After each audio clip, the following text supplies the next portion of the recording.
문영배 대행의 이른바 이제 네티즌들은 그렇게 부르더라고요. 행범방 뭐 행배방 뭐 이렇게 부르던데 이거 그러니까 동창회에서 이런 사진을 올리는 사람이 가끔씩 뭐 뜬금없이 있을 수도 있지라고 처음엔 생각을 했는데 나중에 보니까 그런 사진이 비중이 굉장히 많더라고요. 그렇죠. 거의 무슨 뭐 몇십 %는 그런 비중. 예. 2,000장이라고 하는데 예.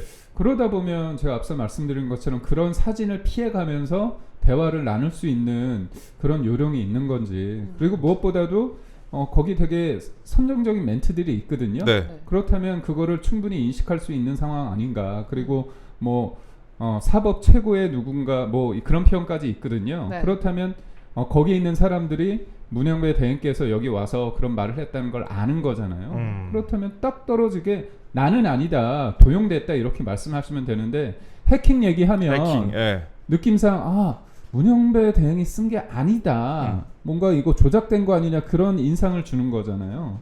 그건 아니잖아요. 사실에 기초해서 나는 썼는데 사진은 못 봤다 그렇게 얘기하든가 아니면 사진도 봤고 뭐 글도 썼는데 뭐 나는 떳떳하다, 뭐 조심스러웠다거나 그렇죠. 뭐 그럴 수 있는데 그게 아니라 해킹 얘기하는 거 보면 참 무서운 세상이다. 네, 그렇습니다. 네. 그리고 근데 네.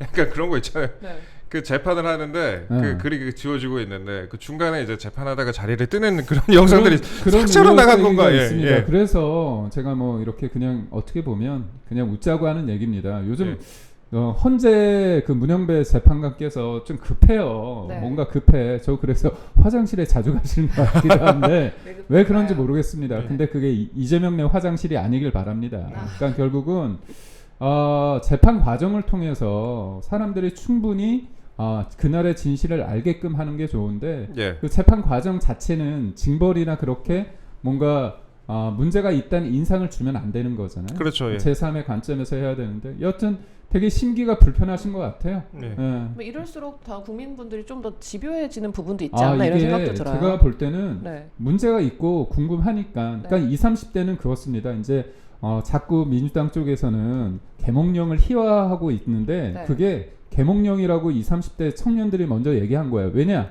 본인들이 볼 때 느닷없는 계엄으로 충격을 받았는데 요즘 젊은 친구들은 궁금하면 못 참거든요. 대통령이 대통령 되려고 계엄했어? 이게 아니잖아. 대통령이 왜 계엄했을까 하면서 하나하나 찾아본 거예요. 그러다 보니까 지금 29번의 탄핵과 그 다음에 또 특검과 고발과 여러 가지 감행 예산 이런 것들이 헌정사상 초유의 일이잖아요. 이런 이유 때문에 대통령이 불가피하게 비상 대권을 썼나 계엄을 썼나 그런 생각을 하고 그 이후에 이 문제를 풀어가는 방식에 있어서 계엄과 탄핵 그리고 대통령의 체포와 구속 기소 이런 일련의 상황을 봤을 때 야 이거 뭐냐 이거 이재명 대통령 만들려고 그냥 거의 뭐 속도전 이렇게 벌이는 거 아닌가. 그리고 특히나 보면 앵커께서 말씀하신 것처럼 한덕수 권한대행 관련된 탄핵 이 탄핵 심리는 제대로 이루어지지도 않고 있잖아요. 제일 중요한 151석이냐 200석이냐 이게 효력정지 가처분이 돼 있는데 이 부분은 지금 논의되지 않고 있다는 이런 불합리함에 대해서 선택적 속도전 심리 이건 페어하지 않잖아요. 공정하지 않기 때문에 거리로 그리고 20, 30대 친구들이 지금 공분하는 거 아닌가 그런 생각을 합니다. 문영배 대행 얘기 제가 조금만 더 이어가 보자면은 전에도 윤 대통령이 3분만 질문하겠다고 한 거를 받아들이지 않았어요. 그래서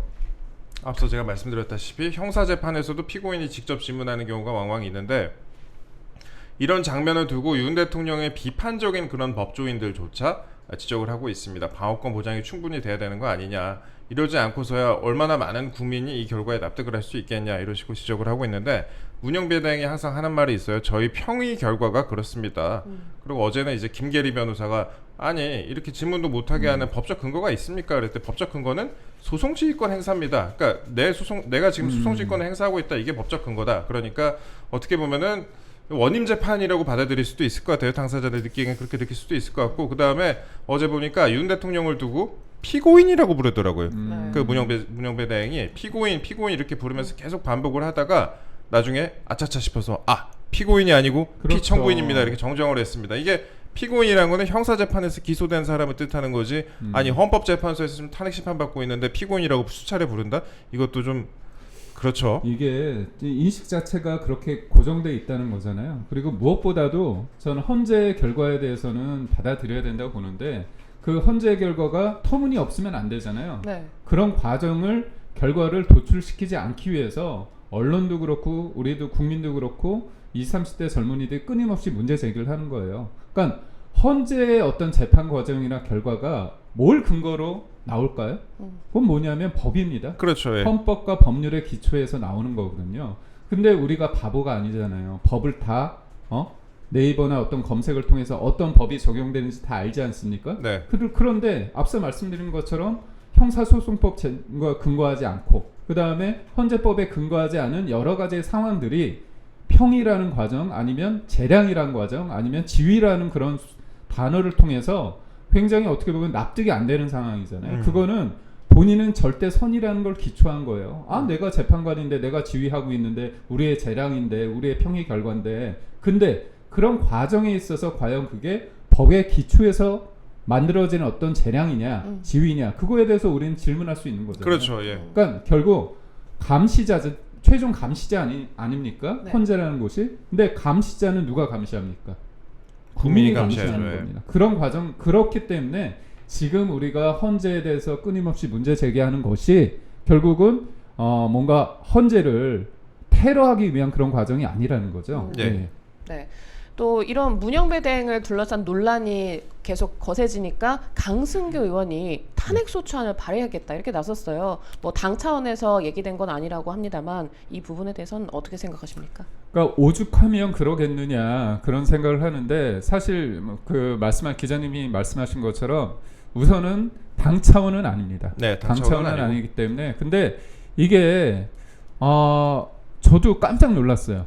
그 헌재 재판관 분들 관련해서 우리 국민들이 저를 포함해서 몰랐을 때는 이분들이 이러이러한 이력과 이러이러한 과정 속에서 그래도 국민들이 존경할 만한 그런 분들이 됐으면 좋겠다. 그리고 사람의 머릿속은 아무도 모릅니다. 그렇기 때문에 그 사람이 어떤 글을 남겼고 누구를 만나고 누구를 팔로우하고 어떤 책을 보고 어떤 사람들을 만나느냐 예. 그리고 어떤 모임에 가느냐 그게 되게 중요한 거예요. 근데 우리법 연구회라는 건 뭡니까? 사실 본인들이 우리법 연구회에 있는 사람들 그 이후에 후신 국제법 연구회에 있는 사람들이 재판이 곧 정치다. 그렇죠. 그런 네. 얘기를 했어요. 네, 그리고 맞아요. 그런 것들을 옹호하는 분들이 많습니다. 재판이 어떻게 정치가 됩니까?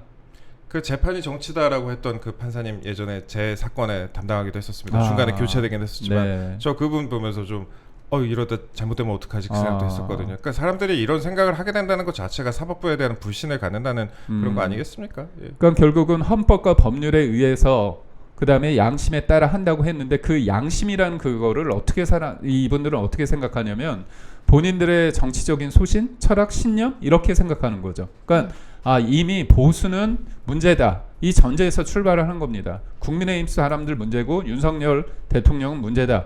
이런 인식 속에서 하는데 과연 그런 사람들이 모여 있는데 이게 모든 것들은 그 불행의 씨앗이 잉태되어 있는 거죠. 씨앗이 있는 건데 그게 문재인 전 대통령이 김명수 대법관을 임명하면서 네. 그 당시에 재판관 대법관이 14명인데 7명이 우리법 후신과 국제 인권법 연구회 소속이고요. 그렇죠. 그 다음에 또 9명인 헌재 재판관도 그때 5명이었습니다. 그러니까 결국 일방적이잖아요. 그런 어떤 흐름 속에서 지금의 상황까지 이르렀다. 그렇기 때문에 우리가 우리법 연구회를 우리 편 연구회다. 그런 식으로 지적하는 게 그냥 뜬금없는 게 아니에요. 네. 다 근거와 이유와 그런 흐름 속에서 맥락 속에서 저희가 지적을 하는 겁니다. 예.